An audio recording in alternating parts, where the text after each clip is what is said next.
Well, and another thing I think 2020 has taught us is, who is your tribe? Who do you really enjoy working with? Who do you click with? When we've had to deal with all of these interesting situations, and adjusting on site and having restrictions change daily sometimes, who knows what's happening. Aimee has been a really amazing person to work with as well, and we had a unique wedding with her that we all worked on together. Yes, we did. A little bit about that so couple. I think just listening to Sarah and you describing your couple and your bride, and their top priority sounded like it was music. And it's hard when they have a very wide range, but also all has to be exceptional, and you can only use 4 people to do it with. So, to find musicians who can do it at that depth and breadth is really tough. And then also at the same time to get your bride who loves music to trust the vendors that, yes, we'll deliver, we'll deliver this top priority to you. And so that's something that just echoes that relationship being really exceptional, and it makes it that much more impressive. I think my situation was similar but different in some ways, because my couple absolutely loves music. They have a very high standard, but they didn't really know what they wanted. They had a vision for their day that they'd already been postponed, so this was just going to be a family wedding, bringing 2 sides together and just having a really laid back but beautiful night together. And so they wanted music to initially form the background for the event, that this would just be the common theme, kind of uniting everyone. And she said, how about jazz? That sounds good. Jazz would be great. So I was trying to get some ideas. This is a theme this year. Some jazz. It's calm and it's soothing. And so, but the time was getting shorter. We were leaving details out because we might get postponed again. So as the planning went along, we're still trying to figure out what it is they actually wanted. We knew it had to be excellent. We also knew space was at a premium. It wasn't a huge wedding. It was less than 25 people, so it couldn't overpower. So we really were limited in a lot of different ways. So I think I called you guys and was like, I just need something great. I need it to be great. I think it's jazz. Let's book a jazz trio, because a trio sounds like the right size. I don't know, let's go with that for now, and we'll just keep kind of building it as we go, not realizing where we would end up. I think at the end of the day, through song requests and other things, we ended up with a very, very wide variety of music, from classic rock to Motown. Bruce Springsteen. Totally jazz. Yeah. Well, and we did a lot of jazz. We did a ton of jazz, but to get jazz musicians, I know just enough to be dangerous. That's not the same thing as classic rock at all. That's not the same skill set. So, and the hora. And the hora at the end. So what I loved, though, was, obviously we'd committed to working with you all, but then getting the bride on the phone with you guys and having you ask the right questions, where I'd ask them 100 times, but I didn't know how to ask the right questions to get that to the heart of it. So where we started at the beginning of the conversation with jazz, and I'm thinking John Coltrane, Miles Davis, we end up with Springsteen, Motown, Hava Nagila. That's one of your huge strengths, is just being able to, ask those questions that I may not know exactly how to ask, and what's really possible too. Can we have a musician play this, and what musician is it? Because we had initially said, this set, but maybe we need to change altogether. So that was an interesting start to it. So after that call, I think we ended up with a keyboardist, a bassist, and saxophone, Yep. because that would carry some really beautiful melodies. And about 3 weeks later, the bride called me and said, I need to have Shallow at the wedding. It needs to be on acoustic guitar. Lady Gaga. Yep. I was like, I'll ask. Great. Why not? Well, and it started as just one song that they wanted the guitar on. But I remember when you called, I was like, we've got a lot of music. Maybe keeping him all night would be a good idea. Yes.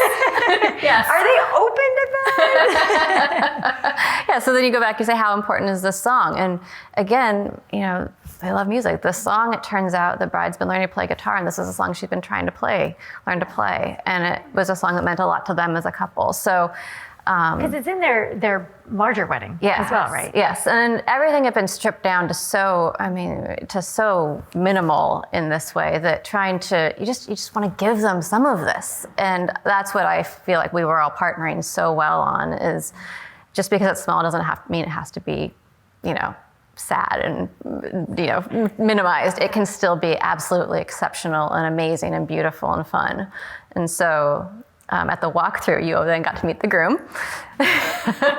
who's so nice. Really, yes, the nicest couple. But I think he threw a couple more song requests your way then as well.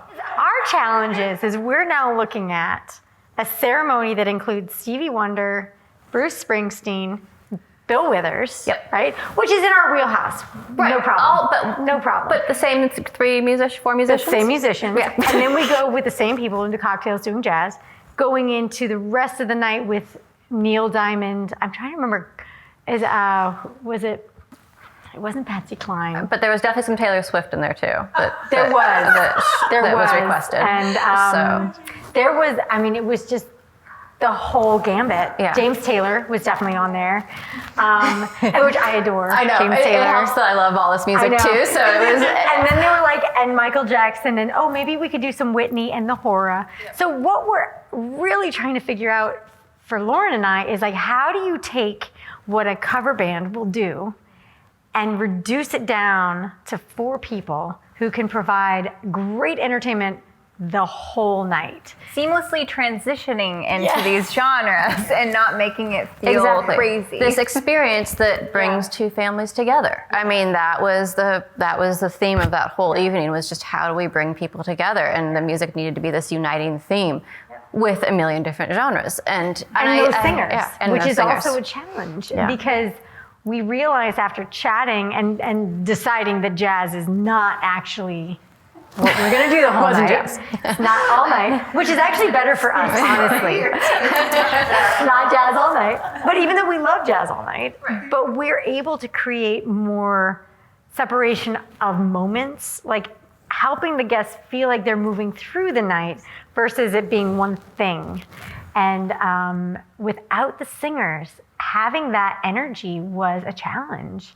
But we had people dancing to I Want to Dance with Someone. We had the guests singing for us. Yes. We did do a hora with, I guess, 2 people dance. And you also had a planner who wanted to just throw in her own little design ideas. That's right. At the walkthrough, the wedding was in a home, and so the home has a beautiful foyer. And so I said, wouldn't it just be great to have music playing as guests enter, because the wedding's out back, so maybe as people enter the house, they'll hear this music. And so you guys moved the bassist upstairs, and he was playing and filled the foyer with music as guests arrived, which was a great way to just set the stage. And to add, he was playing classical music. He played double bass, and he switched to electric for the rest of the night. But he played so the upright. aesthetic was really nice for people to come. It was, the picture was beautiful. What ended up happening, I got to peek at because I was helping move people around, but the bride's parents stood by the double bassist and listened for a concert as he was playing. Yeah, and they were talking to him and asking questions.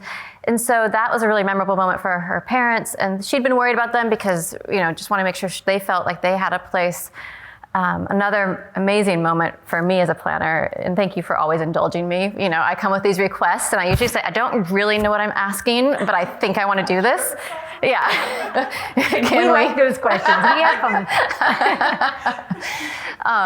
And so when we had, the request shallow, and we weren't sure where it fit.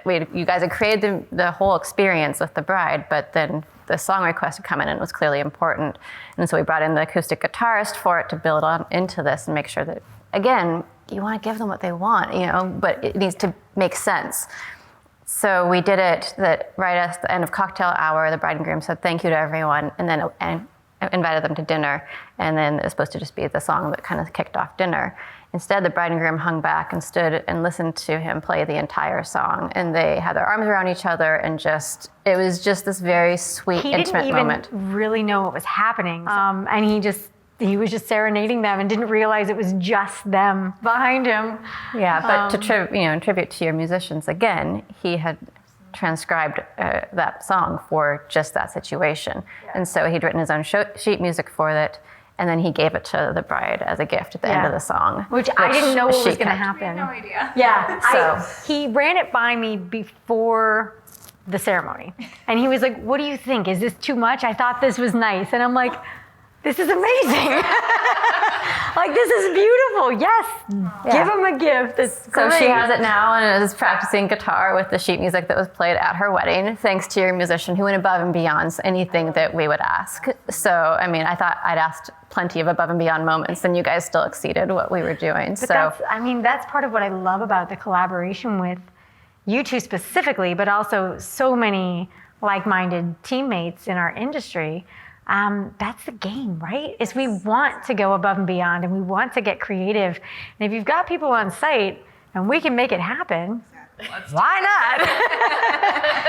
It's not like you were asking me to bring in like a whole nother team of people, Exactly. I love it because we know they also go above and beyond for us. And it means so much because they are like family. And that's also why we always work with them. And they love what they do. I don't know if you guys saw videos from this particular wedding, but when I played a few back, I saw the keyboardist just dancing, and and I was like, oh my God, he's having fun, and that's how I felt. So it just shows again, you have a great team. Yeah. They love what they do. They're into it. Yeah. So it's organic for them to go above and beyond. It's just what they do. But you don't see that often. And he was flying with the jazz, with everything. I mean, he kept, because we did have the jazz in there, and I was just so impressed by how he built. And I think just to keep it in perspective, what we're asking of you musicians typically in, quote, normal times, we get 2 song requests either 30 or 60 days out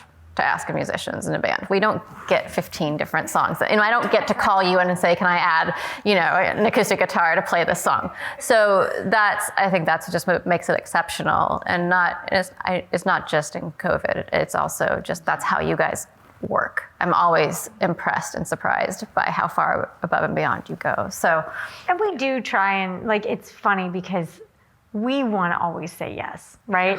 We really do. And we have to step back and say, okay, we need to talk to our team, and that's when we're so lucky to have the teammates we have, because they're the ones who are like, yeah, we got this, we're good.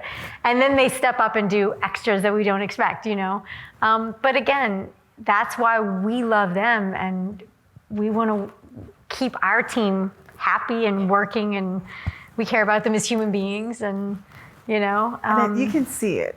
I could see it. It's obvious when you guys are working together, even during sound check. It was just, we have way too you much could see fun. it. It was a lot of fun. I stopped everything and just started dancing and recording. I was like, I want to be doing this. It was fun. It was, you guys have a lot of fun. We don't take that for granted. Like, even down to our sound team, who's really like a core part of our team.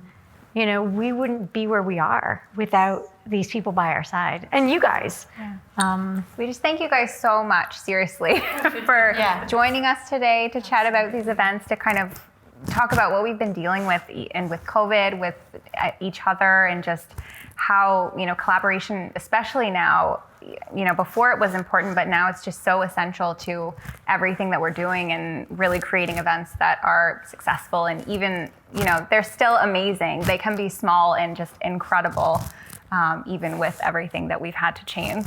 Yes. No, thank you guys for joining us. And this was great. Cheers. Cheers.